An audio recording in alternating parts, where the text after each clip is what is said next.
આજે આપણે ફક્ત 30 સેકન્ડ એટલે કે અડધી મિનિટમાં શિયાળામાં કડક થઈ જતા ગોળને ડબ્બામાંથી કેવી રીતે કાઢવો અને સમાર્યા બાદ તેને કેવી રીતે સ્ટોર કરવો કે જેનાથી ગોળ છે ને કટ કર્યા બાદ પણ તે પીગળી ના જાય, તો તે આપણે જોઈશું. તો ચાલો ફટાફટ ગોળને એકદમ આસાનીથી 30 સેકન્ડમાં કાઢવાની રીત સાથે તેને સ્ટોર કરવાની રીત પણ જોઈ લઈએ. તો ફ્રેન્ડ્સ, અહીંયા મેં 1 કિલો ગોળનો ડબ્બો લીધેલો છે. તો સૌથી પહેલાં તો અહીંયા તેનું ઢાંકણ ખોલીશું. તો ફ્રેન્ડ્સ, અહીંયા જો ગોળ છે ને એકદમ કડક છે. હાથમાં આ રીતે લેતા પણ તે નીકળતો નથી.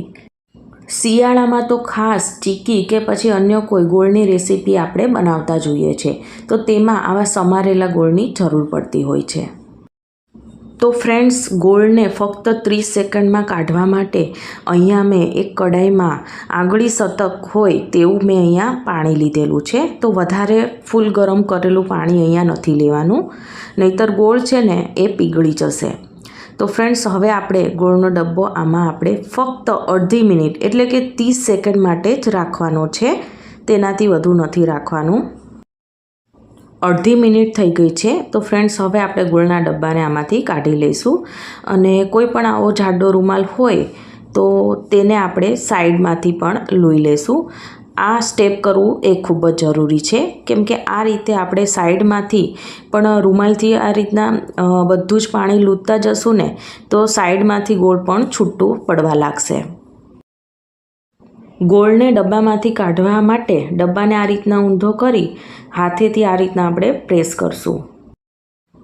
તો ફ્રેન્ડ્સ, અહીંયા જુઓ ગોળ છે ને એ ડબ્બાથી અલગ થઈ ગયો છે અને કેટલો સરસ રીતે તે નીકળી પણ ગયો છે અને ડબ્બો છે ને એકદમ ક્લિયર નીકળ્યો છે.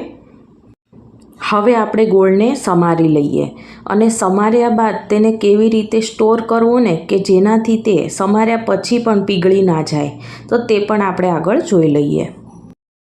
ગોળને ડબ્બામાંથી અલગ કર્યા બાદ તે સાઈડમાંથી એકદમ સોફ્ટ થઈ ગયો હોય છે. તો આ સમયે જ તમારે છે ને આ રીતના એકદમ પતલો ગોળ છે ને એ કટ કરી લેવાનો છે. તો બધો જ ગોળ છે ને હું આ રીતના સમારી લઈશ.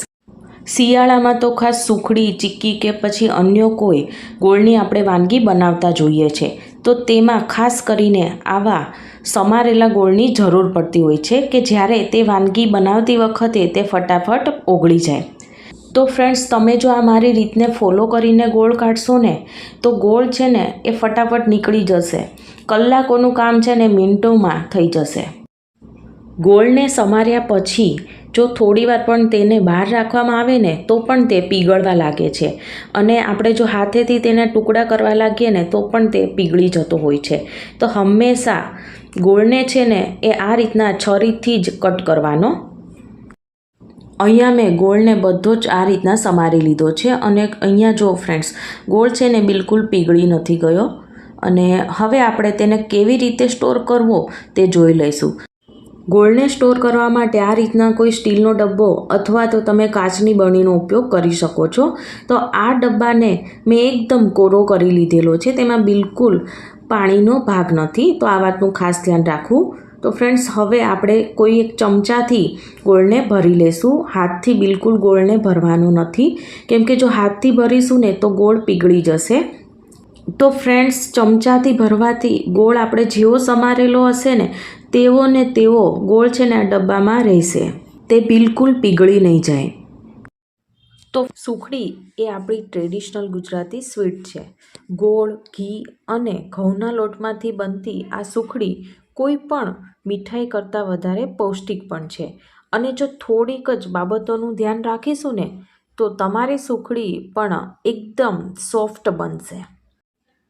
અમારા ઘરમાં મારા મમ્મીના હાથેથી બનેલી સુખડી ખાવાનું બધા ખૂબ જ પસંદ કરે છે, તેથી આજે સુખડી છે ને એ મારા મમ્મી જ બનાવશે.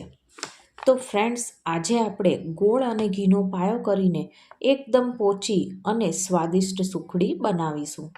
તો ચાલો રેસીપી સ્ટાર્ટ કરીએ. સુખડી બનાવવા માટે મેં પહેલેથી અહીંયા કઢાઈમાં ઘી ગરમ કરવા માટે મૂકી દીધેલું હતું. તો ઘી ગરમ થઈ ગયું છે ને, તો હવે આપણે ગુંદર તળી લઈશું. તો આ રીતના થોડું કરીને ગુંદર એડ કરવાનું છે. તો સ્લો ટુ મીડિયમ ગેસ ઉપર જ ગુંદરને તળાવવા દેવાનો છે. તો ફ્રેન્ડ્સ અહીંયા જો આ રીતના ફૂલેલો દેખાય અને થોડો કલર ચેન્જ થાય તો હવે આપણે તેને કાઢી લઈશું. તો બસ આવી જ રીતના બીજો બધો ગુંદર આપણે તળી લેવાનો છે. અહીંયા હું 3 મુઠ્ઠી જેટલો ગુંદર તળવાની છું. તો તમે જો સુખડીમાં ગુંદર ખાવાનું પસંદ કરતા હોય ને તો તમારે જરૂરથી તળવાનો. અને તળેલા ગુંદરને આપણે બાઉલના પાછળના ભાગથી ચેપીને અને પછી તેનો ભૂક્કો કરીને આપણે સુખડીમાં એડ કરીશું. સુખડી બનાવવા માટે અહીંયા બધી વસ્તુને આપણે માપીને લેવાની છે. તો તેના પરફેક્ટ માપ જોઈ લઈશું. તો 4 કપ ઘઉંનો લોટ અને 1 કપ ડ્રાયફ્રૂટનો ભૂક્કો, જેમાં કાજુ બદામનો મેં કચરા વાટીને લીધેલા છે. અને જો 4 કપ ઘઉંનો લોટ હોય ને તો 2.25 કપ ઘી અને એ પણ ઓગાળેલું લેવાનું છે. અને 2.25 કપ ગોળ આપને જરૂર પડશે. જો તમે ડ્રાયફ્રૂટનો ભૂક્કો એડ કરતા ના હોય તો તમારે 4 કપ ઘઉંના લોટની સામે 2 કપ ઘી અને 2 કપ ગોળની જરૂર પડશે. તો અહીંયા સુખડી વધારે હોવાથી મેં અહીં મોટા વાસણમાં લોટને લઈ લીધેલો છે. તો આ રીતના આપણે તાવેદાથી લોટને શેકી લઈશું. તો અત્યારે મેં 1 કપ જેટલું ઘી આમાં એડ કર્યું છે અને બીજું ઘી છે ને એ આપણે પાછળથી એડ કરીશું. અને લોટને આપણે શેકાતા 7 થી 8 મિનિટ જેટલો ટાઈમ લાગશે.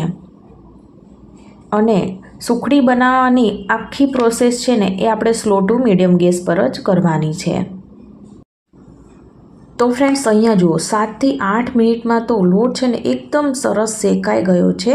તો હવે આપણે ગોળનો પાયો કરીશું. ગોળનો પાયો કરવા માટે મેં અહીંયા એક કઢાઈમાં 2.25 કપ ગોળ લીધેલો છે અને બાકીનું વધેલું ઘી છે એ પણ અહીં મેં લીધેલું છે. ફ્રેન્ડ્સ અહીંયા મેં દેશી ગોળ લીધેલો છે. તમે કોઈ પણ ગોળનો ઉપયોગ કરી શકો છો, પરંતુ તમે કોઈ પણ વસાણું બનાવો તેમાં દેશી ગોળનો ઉપયોગ કરો ને તો તે વસાણું છે ને એ ખૂબ જ મીઠું લાગતું હોય છે.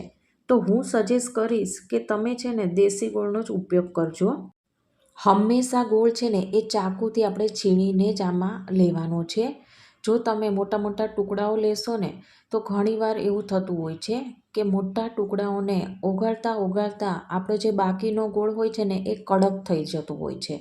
તો આવા નાના કારણસર આપણી સુખડી છે ને એ કડક બની જતું હોય છે. તો બસ તમારે આવી નાની નાની બાબતોનું ધ્યાન રાખશો ને તો તમારી સુખડી છે ને એ સરસ સોફ્ટ બનશે. અહીંયા આપણે ગોળનો પાયો બિલકુલ કડક નથી કરવાનો, પરંતુ ગોળ છે ને ફૂલવા લાગે એટલે કે તેમાં બબલ આવવાના સ્ટાર્ટ થઈ જાય ને એટલે તરત જ આપણે ગેસની ફ્લેમ બંધ કરી દેવાની છે. તો ફ્રેન્ડ્સ અહીં એ યાદ રાખવાનું કે આખી પ્રોસેસ છે ને એ આપણે સ્લો ટુ મીડિયમ ગેસ ઉપર જ કરવાની છે.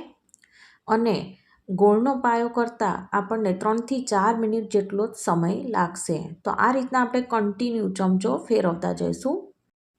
3-4 મિનિટ બાદ ફ્રેન્ડ્સ અહીંયા જુઓ ગોળ છે ને સરસ ઓગળી ગયો છે અને ઝીણા ઝીણા બબલ આવવાના સ્ટાર્ટ થઈ ગયા છે. ગોળ છે ને સરસ ફૂલવા લાગ્યો છે. તો હવે આપણે આ મિશ્રણને લોટમાં એડ કરી દઈશું.